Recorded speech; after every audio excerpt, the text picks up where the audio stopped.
నమస్తే అండి, Subhashini spoken English. ఇవాళ నేను చెప్పే విషయం ఏంటంటే అరిటాకు మధ్యలో గీత ఎందుకు ఉంటుంది, అంత గీత అరిటాకు మధ్యలో గీత ఎందుకు ఉంటుంది అనే విషయం చెప్తున్నాను. రాముల వారు సీతమ్మ వారితోటి అరణ్యవాసం చేయడానికి వెళ్ళేటప్పుడు భరద్వాజ మహాముని మా ఆతిథ్యం స్వీకరించండి అని పిలిచాడనమాట.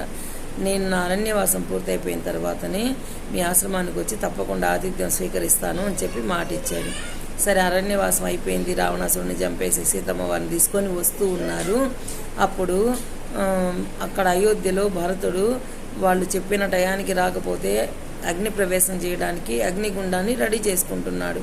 రాముల వారు హనుమంతుని పిలిచి, హనుమా, నువ్వు అయోధ్యకు వెళ్ళి భరతుడితోటి మేము వస్తున్నాము, ఇట్లా భరద్వాజ మహాముని ఆశ్రమంలో ఉన్నాము అని చెప్పేసిరా అని చెప్పి పంపిస్తారు.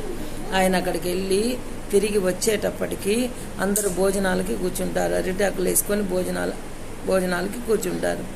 అప్పుడు హనుమంతుడికి స్థలం లేకుండా ఎక్కడ కూర్చోవాలని చూస్తున్నప్పుడు రాములు వారు, హనుమ నా దగ్గర కూర్చోమని ఆకు మధ్యలో ఇలా గీత గీసి ఆ వైపు హనుమంతుడిని తినమని ఈ వైపు రాముల వారు తిన్నారు.